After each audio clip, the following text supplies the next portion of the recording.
জয় যিশু, praise the Lord. খ্রিস্ট যিশুর নামে সকলকে জানাই শালম। আজকের আমাদের ভিডিওটি খুব গুরুত্বপূর্ণ, আর প্রথমে বলে রাখি ভিডিওটি একটু বড় হতে পারে, তাই সবাই ধৈর্য ধরে শেষ পর্যন্ত দেখবেন। আমরা আজকে আলোচনা করব গুড ফ্রাইডে কি, বা গুড ফ্রাইডে কেন পালন করা হয়। গুড ফ্রাইডে উদযাপন করা কি উচিত, এই নিয়ে বাইবেল কি বলে আমরা আলোচনা করব।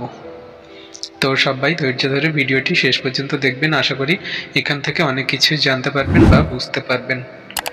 আমাদের দেশে মানুষ বিভ্রান্তিতে আছে, কারণ তারা জানে এটা আমাদের খ্রিস্টানদের একটা উৎসব, বা তারা মনে করে যে যখন জিজ্ঞাসাবাদ করা হয় তখন তাদের প্রশ্ন করা হয়, তোমরা কি জানো গুড ফ্রাইডে বিষয়ে, কেন খ্রিস্টানরা এই দিবস পালন করে?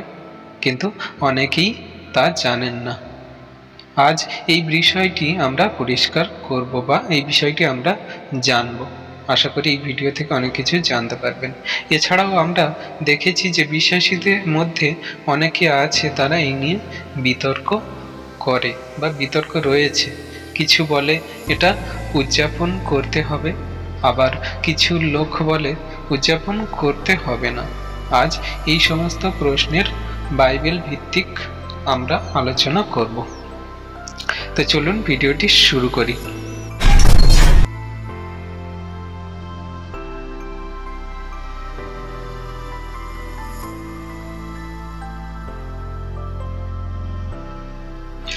Hallelujah, praise the Lord.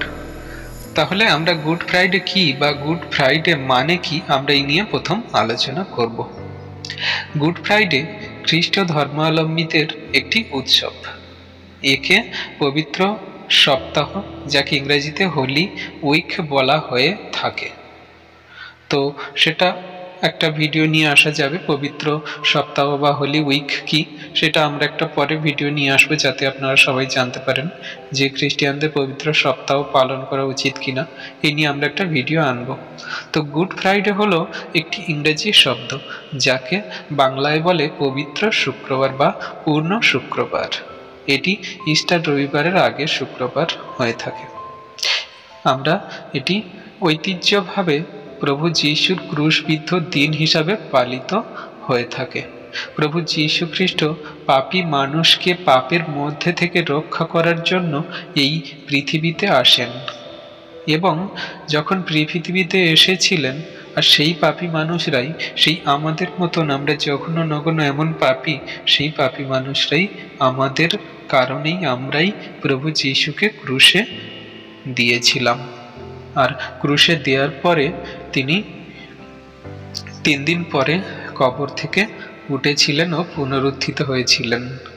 এই শরীরেই, সশরীরেই তিনি স্বর্গে নীত হয়েছিলেন তার শিষ্যদের সামনে থেকেই। তো এটাকেই গুড ফ্রাইডে বলা হয়ে থাকে।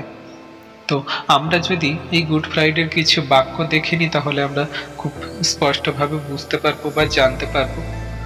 বাইবেলে গুড ফ্রাইডেতে বা বাইবেলের বাক্য আমরা যদি দেখি, এই গুড ফ্রাইডে বিষয়ে কি কি বাক্য বাইবেল থেকে দিচ্ছে। আমরা যদি প্রথম দেখি গীত সংহিতা 16 অধ্যায়ের 10 পদ। কারণ তুমি আমার প্রাণ পাতালে পরিত্যাগ করিবে না, তুমি নিজ সাধুকে ক্ষয় দেখিতে দিবে না। আর বাক্য কি বলছে? যিশাইয় 7:14। অতএব প্রভু আপনি তোমাদিগকে এক চিহ্ন দিবেন, দেখো এক কন্যা গর্ভবতী হইয়া পুত্র প্রসব করিবে, ও তাহার নাম ইম্মানুয়েল, আমাদের সহিত ঈশ্বর রাখিবেন। Amen, hallelujah. আর কি বলছে? যিশাইয় 53:8 পদ কি বলছে? তিনি উপদ্রব ও বিচার দ্বারা অপনীত হইলেন। তৎকালীয়দের মধ্যে কে ইহা আলোচনা করিল যে তিনি জীবিতদের দেশ হইতে উচ্ছিন্ন হইলেন? আমার জাতির অধর্ম প্রযুক্তই তাহার উপরে আঘাত পড়িল। 9 পদ কি বলছে? আর লোকে দূতগণের সহিত তাহার কবর নিরূপণ করিল এবং মৃত্যুতে তিনি ধনবানের সঙ্গী হইলেন, যদিও তিনি দৌরাত্ম্য করেন নাই, আর তাহার মুখে ছল ছিল না। আরেকটি বাক্য, হোশেয় 6:2। 2 দিনের পরে তিনি আমাদিগকে সজ্জীবিত করিবেন, তৃতীয় দিনে উঠাইবেন, তাহাতে আমরা তাহার সাক্ষাতে বাঁচিয়া থাকিব। আর কি বলছে, জোনা 1:17। আর সদাপ্রভু জোনাকে গ্রাস করণার্থে একটা বৃহৎ মৎস্য নিরূপণ করিয়াছিলেন। সেই মৎস্যের উদরে জোনা 3 দিন ও 3 রাত্রি যাপন করিলেন। আরো যদি কিছু বাক্য দেখি, মথি 1:20। তিনি এই সকল ভাবিতেছেন, এমন সময় দেখো প্রভুর এক দূত স্বপ্নে তাহাকে দর্শন দিয়া কহিলেন, যোসেফ, দাউদ সন্তান, তোমার স্ত্রী মরিয়মকে গ্রহণ করিতে ভয় করিও না, কেননা তাহার গর্ভে যাহা জন্মিয়াছে তাহা পবিত্র আত্মা হইতে হইয়াছে। 21। আর তিনি পুত্র প্রসব করিবেন এবং তুমি তাহার নাম যীশু ত্রাণকর্তা রাখিবে, কারণ তিনি আপন প্রজাদিগকে তাহাদের পাপ হইতে ত্রাণ করিবেন। 22। এই সকল ঘটিল যেন ভাববাদী দ্বারা কথিত প্রভুর এই বাক্য পূর্ণ হয়। Amen, hallelujah. আর কিছু বাক্য আমরা দেখে নিই, তারপরে আমরা এই নিয়ে আলোচনা করব। মথি 27:32 পদ থেকে এবং 27 অধ্যায়ের শেষ পদ পর্যন্ত পড়লে প্রভু যীশুর ক্রুশারোপণ ও মৃত্যু এই বিষয়ে জানতে পারি। ও মথি 28 অধ্যায়ের 1 থেকে 15 পদ পর্যন্ত পড়লে প্রভু যীশু খ্রিস্টের কবর হইতে, বা প্রভু যীশু খ্রিস্টকে কবর দেওয়া হয়েছিল, কবর হইতে যীশুর উত্থান, এই বাক্যগুলো দেখতে পাই এবং শিষ্যদের প্রতি তাহার শেষ আজ্ঞা। মথি 28 অধ্যায়ের 16 থেকে শেষ পর্যন্ত পড়লে এই বাক্যগুলো দেখতে পাই। আরো কিছু বাক্য, আবার মার্ক 15 অধ্যায় 16 পদ থেকে 39 পদ পর্যন্ত পড়লে প্রভু যীশু ক্রুশারোপণ, মৃত্যু আর সমাধি। আর মার্ক 16 অধ্যায়ের 1 থেকে 14 পদ ও শেষ পর্যন্ত পড়লে যীশুর পুনরুত্থান ও স্বর্গারোহণ, এই বাক্যগুলো দেখতে পাওয়া যায়। সেগুলো আমি আর স্ক্রিনে দিলাম না, তাহলে অনেক বড় হয়ে যাবে ভিডিওটা, তো আপনারা একটু বাইবেল থেকে দেখে নেবেন। লুক 2 অধ্যায়ের 11 পদ পড়লে দাউদনগরে আমাদের জন্য ত্রাণকর্তা যীশু জন্মেছিলেন, ওইখানে দেয়া আছে। এবং লুক 23 অধ্যায় 26 থেকে 49 পদ পর্যন্ত পড়লে যীশু ক্রুশারোপণ, আর লুক 23 অধ্যায় 50 থেকে 56 পদ পর্যন্ত পড়লে প্রভু যীশুর সমাধি, এগুলো ওইখানে দেওয়া আছে। আর লুক 24 অধ্যায়ের 1 থেকে শেষ পদ 53 পদ পর্যন্ত পড়লে যীশুর পুনরুত্থান ও স্বর্গারোহণ, এই বাক্যগুলো দেখতে পাওয়া যায়। আরো কিছু যদি বাক্য দেখা যায় তাহলে খুব সুন্দরভাবে বোঝা যাবে। যখন 11 অধ্যায় 17 থেকে 30 পদ পর্যন্ত পড়লে প্রভু যীশু লাসারকে, যখন লাসার মরে যায়, আর প্রভু যীশু সেই লাসারকে জীবিত করার জন্য সেই মার্থা ও মরিয়মের কাছে গিয়েছিল।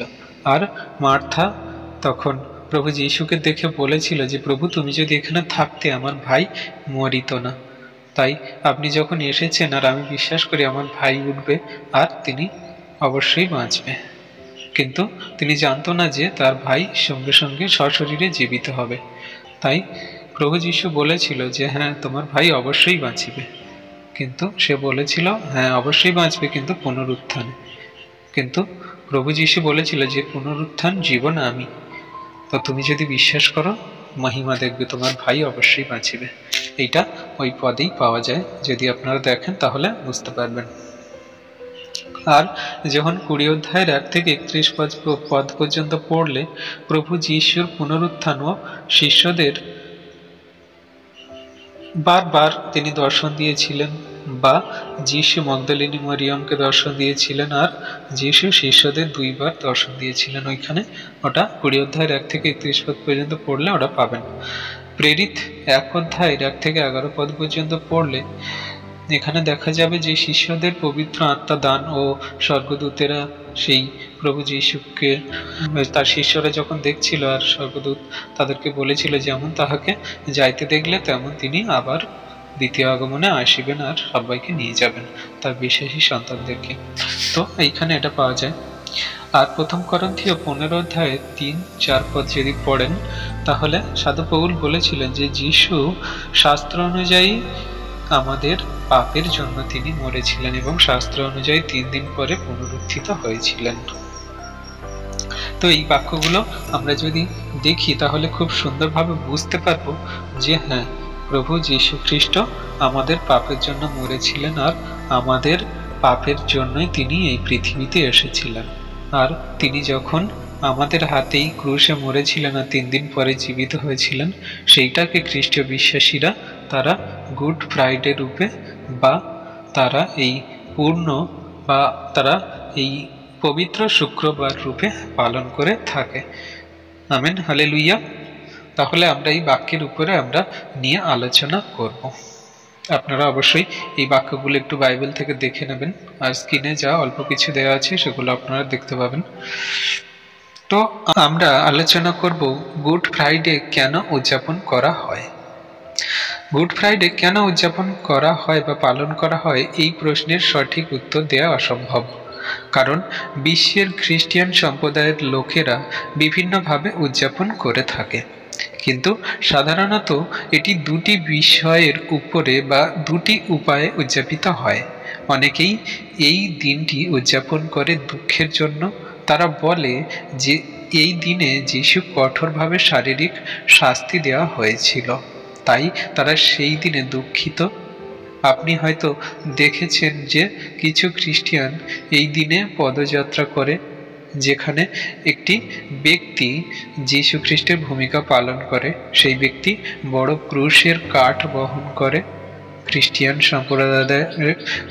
সম্প্রদায়ের লোকেরা মানে খ্রিস্টিয়ানরা তারা তার পিছনে পিছনে চলে। এই খ্রিস্টিয়ান এই দিনটি কষ্টের জন্য উদযাপন করে। তাছাড়া এই দিনে অন্য খ্রিস্টিয়ানরা খুশি ও আনন্দিত হয়। আপনি হয়তো দেখেছেন যে কিছু খ্রিস্টিয়ানরা আছে যিশুর সুসংবাদ প্রচারে বা সুসমাচার প্রচারের জন্য রাস্তায় আসে এবং সাধারণত এটি একটি গাড়ি ব্যবহার করে। সেটি 4 চাকা হতে পারে অথবা 6 চাকা বা যে কোনো গাড়ি হতে পারে। তারা তাতে বাদ্যযন্ত্র অনেক কিছু সরঞ্জাম নিয়ে তারা বাজারে ঘাটে দোকানে রাস্তায় রেলওয়ে সব জায়গায় গলিতে গলিতে পাড়ায় পাড়ায় সব জায়গায় গিয়ে প্রভুর সেই সুসমাচার প্রচার করে থাকে। তাছাড়া যিশুকে নিয়ে লেখা ট্র্যাক বা অনেক কিছু বন্টন করে থাকে। এই খ্রিস্টিয়ানের এইসব দিনে গুড ফ্রাইডের দিনে যিশুর সুসমাচার প্রচার করে থাকে। এটাকেই সুসমাচার প্রচার করা বলে বা গুড ফ্রাইডের দিনে এটাই অনেকে পালন করে থাকে। তাহলে এখানে প্রশ্ন আরেকটি আসে যে গুড ফ্রাইডে উদযাপন করা কি খ্রিস্টিয়ানদের উচিত কি উচিত নয়। আমরা এই নিয়ে এবারে আলোচনা করব। এই নিয়ে বিশ্বাসীদের মধ্যে অসংখ্য ধারণা আছে। কিছু খ্রিস্টিয়ান বলে এটা উদযাপন করা উচিত নয়, কারণ এটি বাইবেল উল্লেখ করে না। আবার কিছু খ্রিস্টিয়ান বলে যে এটি উদযাপন করা উচিত। বাইবেলে উল্লেখ না হলেও কি হয়েছে, উদযাপিত করা যেতে পারে। তো আমরা এইসব বিষয় নিয়ে আলোচনা করব। তারা বলে বাইবেলে গাড়ি চালানোর কথা বা কোনো কিছুর বাদ্যযন্ত্র বাজিয়ে গুড ফ্রাইডেতে এগুলো করার নিয়ম নেই বা কোনো উল্লেখ নেই, তবুও আমরা তা ব্যবহার করি। খ্রিস্টিয়ানদের মধ্যে বিবাদ চলেই থাকে এইসব বিষয়ে। যারা এমন নতুন খ্রিস্টিয়ান বা দুর্বল বিশ্বাসী, তাদের প্রশ্ন জাগতে পারে যে তাহলে গুড ফ্রাইডে পালন করা উচিত কিনা। উভয় খ্রিস্টান তাদের ধারণাটি সঠিক প্রমাণ করার জন্য প্রাণপণ চেষ্টা চালিয়ে থাকে। তো চলুন জেনে নেওয়া যাক বাইবেল থেকে এই বিষয়ে কি বলছে। প্রথমত বলে দেওয়াই ভালো যে কারণ বাইবেল এ ব্যাপারে কোনো কিছু বলে না। বা এখানে কোনো কিছু দেওয়া নেই যে গুড ফ্রাইডে পালন করতে হবে বা গুড ফ্রাইডে বলে কোনো ভাষা নেই। বাইবেল এই নিয়ে কোনো সরাসরি সমাধান দেয় না। বাইবেল খ্রিস্টানদের নির্দিষ্ট একটি দিনের জন্য খ্রিস্টের মৃত্যুকে স্মরণ করার নির্দেশ দেয় না। যাই হোক, বাইবেল আমাদের এই বিষয়ে স্বাধীনতা দেয়, যেমন এই বাক্য বলছে, আমরা যদি একটু দেখে নিই। রোমিও 14 অধ্যায়ের 5 পদ, একজন একদিন হইতে অন্য দিন অধিক মান্য করে, আর একজন সকল দিনকেই সমান রূপে মান্য করে। প্রত্যেক ব্যক্তি আপন আপন মনের সুনিশ্চিত হোক। তাহলে এই বাক্যে কি বলছে? এই বাক্যের মতো আমরা একটি বিশেষ দিন উদযাপন করার জন্য স্বাধীন। আমরা তা উদযাপন করব কি না তা আমাদের উপরেই নির্ভর করে। এই বাক্যটি নির্দেশ করছে না যে গুড ফ্রাইডে উদযাপন করা উচিত বলে। এটি খ্রিস্ট বিশ্বাসীদের উপর নির্ভর করে। উদযাপন করবে বা করবে না, কোনো সমস্যা নেই আপনার। হ্যাঁ, এই দিনটি উদযাপন করা যেতে পারে।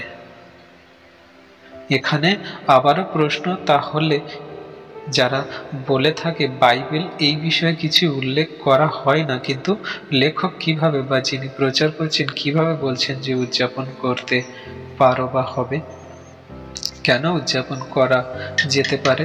এটি উভয়ের বাক্যটিকে ব্যাখ্যা করা হয়েছে, কিন্তু জগতের লোকেরা যেভাবে উদযাপন করে সেভাবেই কিন্তু প্রকৃত খ্রিস্টীয় বিশ্বাসীদের এই বাক্যটি নির্দেশ করছে না যে গুড ফ্রাইডে উদযাপন করা উচিত বলে। এটি খ্রিস্টীয় বিশ্বাসীদের উপর নির্ভর করে। উদযাপন করলে বা উদযাপন না করলে কোনো সমস্যা নেই। হ্যাঁ, এই দিনটি উদযাপন করা যেতে পারে। তাহলে এখানে আবারও প্রশ্ন, তাদের যারা বলে থাকে বাইবেলে এই বিষয়ে কিছু উল্লেখ করা হয় না, কিন্তু যিনি প্রচার করছেন বা আপনি কিভাবে বলছেন যে আমাদের উদযাপন করা উচিত গুড ফ্রাইডে? তাহলে গুড ফ্রাইডে উদযাপন করা যেতে পারে, এর উপরে বাক্যটিকে আপনারা উপরে দেখেছেন যে আমরা সেই বাক্যের মতো চলতে পারি। সেটা আমাদের ব্যক্তিগত ইচ্ছা। আমরা যদি চলি, তো আমরা যদি উদযাপন করি বা না করি সেটা কোনো যায় আসে না, সেটা আপনার সম্পূর্ণ ব্যক্তিগত। আপনি করতে পারেন, নাও করতে পারেন। কিন্তু জগতের লোকেরা যেভাবে উদযাপন করে সেইভাবে কিন্তু প্রকৃত খ্রিস্টীয় বিশ্বাসীদের উদযাপন করা উচিত নয়। আমরা উপরে আলোচনায় দেখেছি কিছু সম্প্রদায়, বিশেষ করে আমি নাম বলবো না, আছে অনেক কাল্ট আছে, তারা এই দিনটি গভীর দুঃখে কষ্টের উদযাপন করে থাকে। এইভাবে দিনটি উদযাপন করার কোনো কিছু যায় আসে না। তাহলে আমরা বলতে পারি বা এখানে প্রশ্ন আসে, এইভাবে উদযাপন করলে প্রশ্ন উঠে আসে যে যিশু এখন ক্রুশে নেই, যিশু এখন বেঁচে আছেন। তাহলে আপনি কার জন্য দুঃখ প্রকাশ করছেন? যিশু মৃত্যু থেকে পুনরুত্থিত হয়েছেন বলেই খ্রিস্টের মৃত্যুকে সুসমাচার বলা হয়, না হলে যিশু খ্রিস্টের মৃত্যুকে কোনো সুসমাচার বলা হতো না। তো যেসব কাল্টরা বা যেসব অনেক বিভাগরা আছে নিজেরা খ্রিস্টিয়ান বলে দাবি করে, কিন্তু বাস্তবে তারা খ্রিস্টিয়ানের মতন কাজ করে না, কারণ তারা কিছু ঐতিহ্য মানে যা বাইবেল ভিত্তিক নয়। অবশ্যই অন্যরা যেমন সুসমাচার প্রচার করে, তেমনি আমাদেরও গুড ফ্রাইডে উদযাপন করা যেতে পারে বা করতে হবে। আমাদের লক্ষ্য হলো ঈশ্বরের প্রশংসা করা। আমাদের ঈশ্বরের প্রশংসা করতে হবে, নাকি আমরা নিজেদের গভীর দুঃখের জন্য কষ্ট দেব আমাদের শরীরকে। আমরা অঝরে তার সেই দুঃখকে আমরা বুকে বয়ে নিয়ে বেড়াবো। ঈশ্বরের গৌরবান্বিত আমরা করব। কখন ঈশ্বরের গৌরবান্বিত হয়? আমরা প্রভু যীশু, তিনি আমাদের পাপের জন্য মরেছিলেন, তিনি আবার তিনি আবার জীবিত হয়েছে, পুনরুত্থিত হয়েছে। এটা আমাদের কাছে আনন্দের বিষয় যে তিনি আমাদের পাপের জন্য মরেছিলেন। হ্যাঁ, আমরা একটা মনের ভিতরে দুঃখ প্রকাশ করতে পারি যে আমরা যখন পাপী ছিলাম তখন তিনি আমাদের জন্য মরলেন, তার অমূল্য রক্তে তিনি আমাদের শুচি করলেন।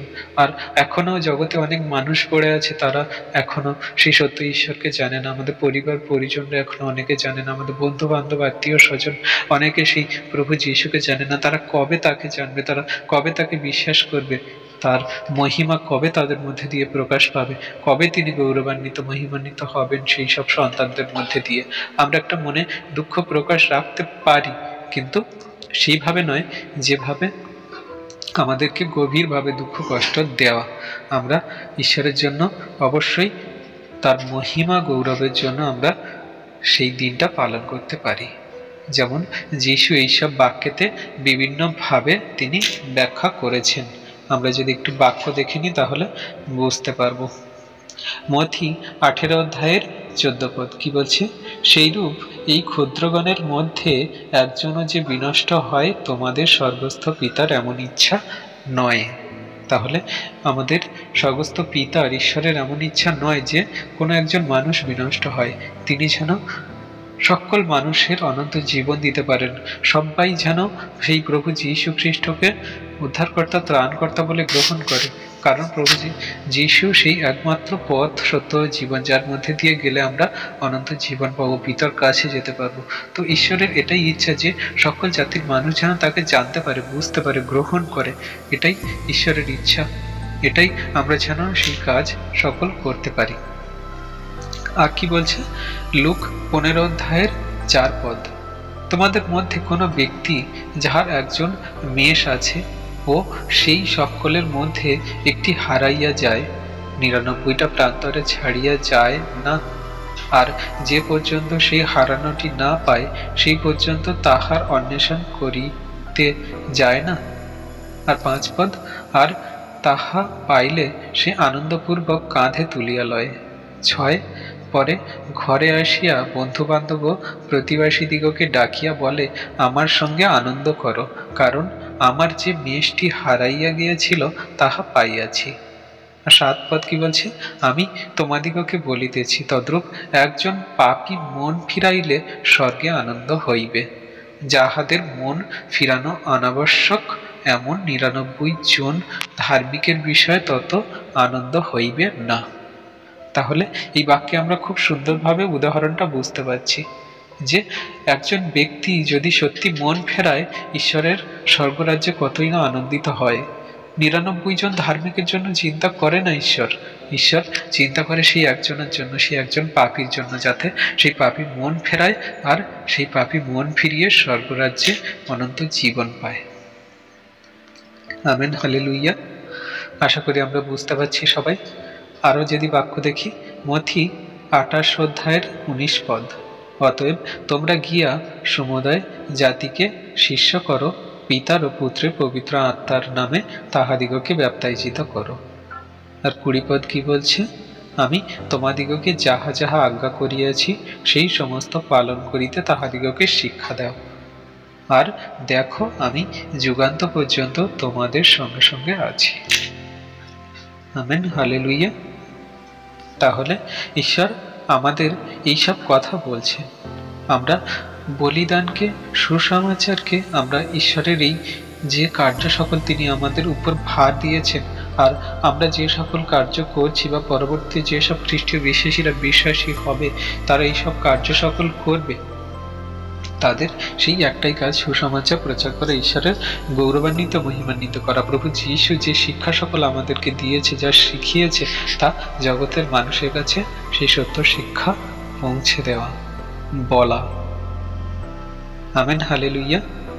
অনেক খ্রিস্টীয় বিশ্বাসীরা বলে যেহেতু এটি বাইবেল উল্লেখ নেই তাই উদযাপন করা অনুচিত।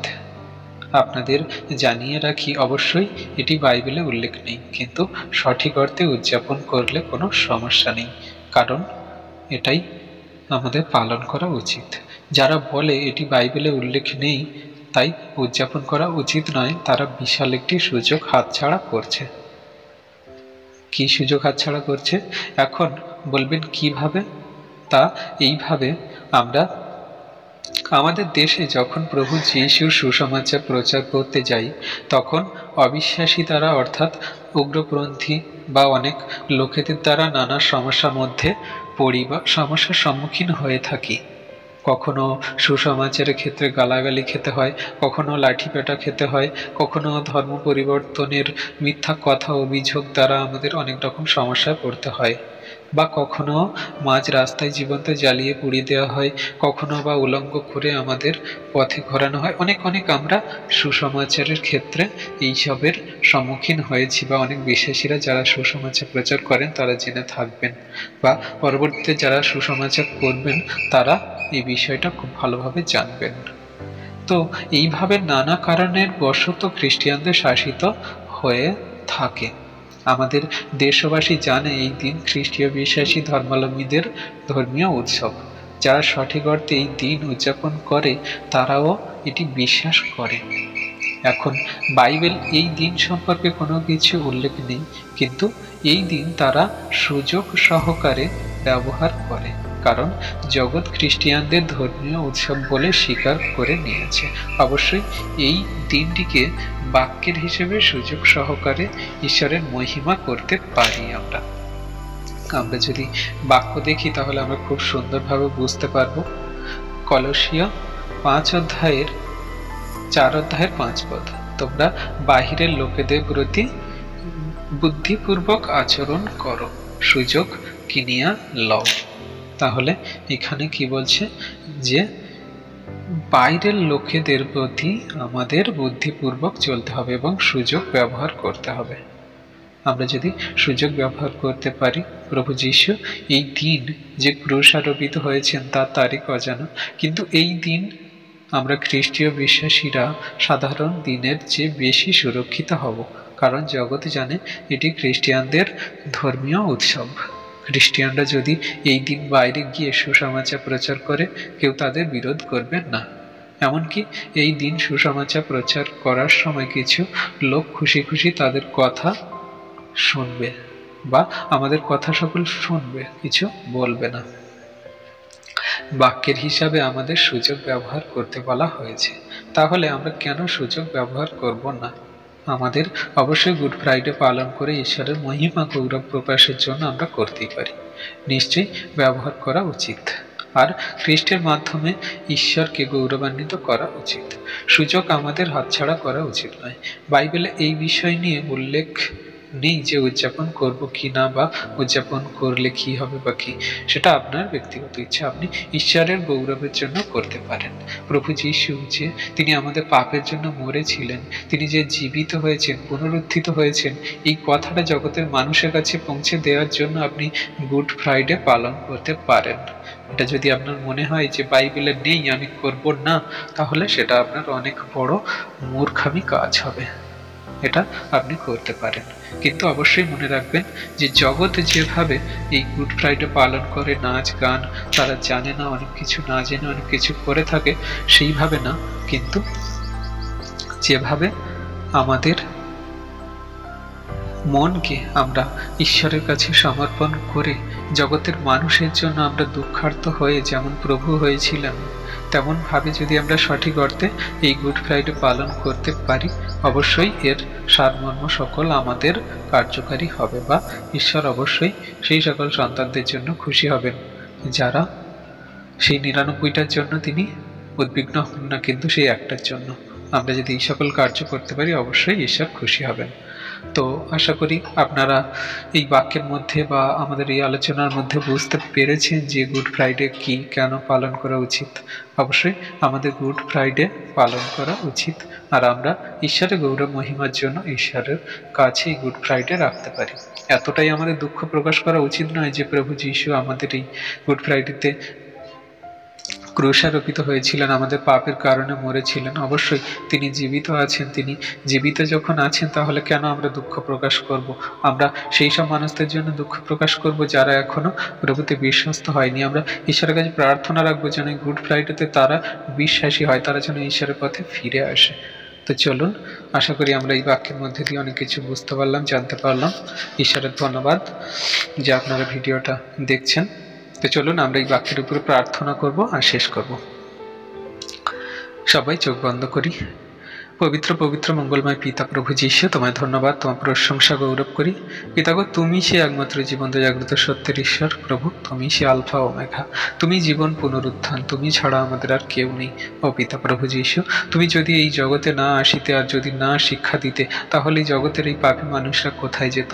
প্রভু গো, তোমার এই গুড ফ্রাইডেতে এই যে সুন্দর মধুর বাক্য তুমি আমাদের দিলে, যে আলোচনার মধ্যে দিয়ে জাতি জাতির মানুষকে তুমি শিক্ষা দিচ্ছ পিতা, তার জন্য ধন্যবাদ করি। প্রভু, তোমার এই ভিডিও যারা এখন দেখছে, পরবর্তীতে যারা দেখবে পিতাগো, তোমার এই ভিডিও বাক্য দ্বারা তারা যেন মন পরিবর্তন করে, তারা যেন ফিরে আসে তোমার চরণে, আর তারা যেন সঠিক অর্থে বুঝতে পারে গুড ফ্রাইডে কি, তারা যেন গুড ফ্রাইডে সঠিক অর্থে পালন করে।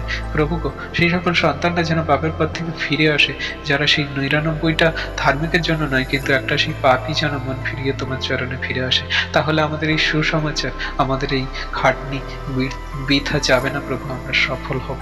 হ্যাঁ প্রভু গো, তোমার এই ভিডিও, এই বাক্য দ্বারা সকল সন্তান ফিরুক, তোমার চরণে আসুক, বিশ্বস্ত হোক। প্রভু, তাদের মন, হৃদয়, আত্মা খুলে দাও, তারা যেন তোমার সত্যের পবিত্র পথে চলে, তোমার পদাঙ্ক অনুসরণ করে শেষ দিন পর্যন্ত চলতে পারে। তুমি তাদের আশীর্বাদ করো, অনুগ্রহ করো, তাদের জ্ঞানের দরজা খুলে দাও, তোমার প্রতি বিশ্বস্ত করো শেষ দিন পর্যন্ত।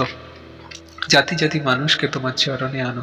প্রভু, এই গুড ফ্রাইডেতে তোমায় ধন্যবাদ করি যে তুমি আমাদের জন্য মরেছিলে, আমাদের পাপের কারণে জীবিত হয়েছে, তোমায় ধন্যবাদ করি, তোমার প্রশংসা, তোমার গৌরব করি পিতাগো। আমি বিশ্বাস করছি এই সকল ভিডিও যে সকল সন্তানরা দেখছে, পরবর্তীতে যারা দেখবে পিতা, তাদের তুমি আশীর্বাদ অনুগ্রহ করেছো, করছো। হ্যাঁ পিতাগো, এই সুন্দর মধুর বাক্যের জন্য তোমায় ধন্যবাদ করি। সকল ধন্যবাদ, প্রশংসা, গৌরব আমাদের ঈশ্বরের একমাত্র প্রিয় পুত্র, ঈশ্বরের একমাত্র প্রিয় পুত্র খ্রিস্ট যিশুর নামে এই প্রার্থনা চাইলাম। তুমি শুনেছ, উত্তর দিয়েছ। Amen, amen, amen. সকলকে ধন্যবাদ। আমাদের এই খ্রিস্ট যিশুর সহভাগিতা ইউটিউব চ্যানেলকে আপনারা লাইক করুন, কমেন্ট করুন, আর আপনাদের বিশ্বাসীদের কাছে এই ভিডিও শেয়ার করুন। আর আপনাদের যদি ইচ্ছা হয়, আমরা প্রতিবারের মতো বলবো, আমাদের চ্যানেলটিকে সাবস্ক্রাইব করুন আর পাশে থাকা বেল আইকনটি প্রেস। সকলকে ধন্যবাদ ভিডিওটি শেষ পর্যন্ত দেখার জন্য। জয় যিশু।